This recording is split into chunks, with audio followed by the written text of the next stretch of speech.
Wise news, খবরের সত্যাসত্য 24 ঘন্টা।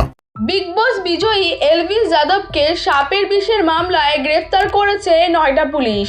এলভিস যাদবের বিরুদ্ধে সাপের বিষ এবং জীবন্ত সাপ নিয়ে ভিডিও শুট করে এবং এনসিআরে রেভ পার্টি আয়োজন করা অভিযোগ রয়েছে। এলভিসের সঙ্গে এই মামলায় আরও 5 জন অভিযুক্ত। আর সেই কারণেই নয়ডা পুলিশ রবিবার ইউটিউবার এবং বিগ বস OTT 2 জয়ী এলভিস যাদবকে সাপের বিষের মামলায় গ্রেফতার করেছে। অভিযুক্তদের বিরুদ্ধে জাতীয় রাজধানী দিল্লিতে আয়োজিত রেভ পার্টিতে সাপের বিষ বিক্রির অভিযোগ রয়েছে।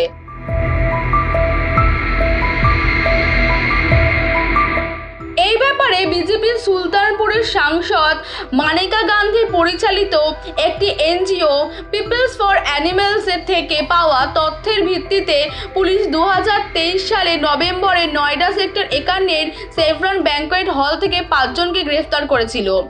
FIR-এ যাদবকে অভিযুক্ত একজন হিসেবে দেখানো হয়েছিল, কিন্তু সেই সময় এলভিস যাদবকে গ্রেফতার করা হয়নি। পুলিশ 2 বার এই বিগ বস বিজয়ীকে জিজ্ঞাসাবাদ করেছিল আর তাদের থেকে প্রমাণ সংগ্রহ করেছিল। নয়ডার অতিরিক্ত ডিসিপি মনীশ কুমার মিশ্র গ্রেফতারের পরে সংবাদ মাধ্যমকে জানান, এলভিস যাদবকে শীঘ্রই আদালতে হাজির করা হবে।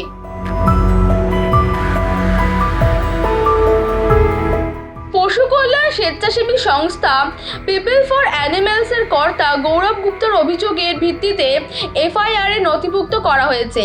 ডিসিপি বলেন, আমরা জানতে পেরেছি যে এলভিস যাদব নামে একজন ইউটিউবারের অন্য গ্যাংয়ের সদস্যদের সঙ্গে নয়ডা এবং NCR-এর খামার বাড়িতে সাপের বিষ এবং জীবন্ত সাপের ভিডিও শ্যুট করেছেন। ইউটিউবারে বেআইনিভাবে রেভ পার্টিও আয়োজন করেছেন। এই ধরনের অনুষ্ঠানে বিদেশি মেয়েদের নিয়মিত ডেকে সাপের বিষ ও নেশাজাতীয় দ্রব্য সেবন করানো হতো। পুলিশ ঘটনায় 20 মিলিলিটার সাপের বিষ, 5টি কোবরা, একটি অজগর, 2টি 2 মাথাওয়ালা সাপ এবং একটি র্যাটেল স্নেক উদ্ধার করেছে। পাশাপাশি পুলিশ জানিয়েছে, জয়পুরের ফরেনসিক সায়েন্স ল্যাবরেটরিতে পাঠানো নমুনায় ট্রাইটের বিষ পাওয়া গেছে। FIR-টি নয়াদিল্লির সেক্টর 49 থানায় ভারতীয় দণ্ডবিধির ধারা 120, অপরাধমূলক ষড়যন্ত্র আর বন্যপ্রাণী সুরক্ষা আইনের 9, 39, 48, 49, 50 এবং 51 ধারায় করা হয়েছে।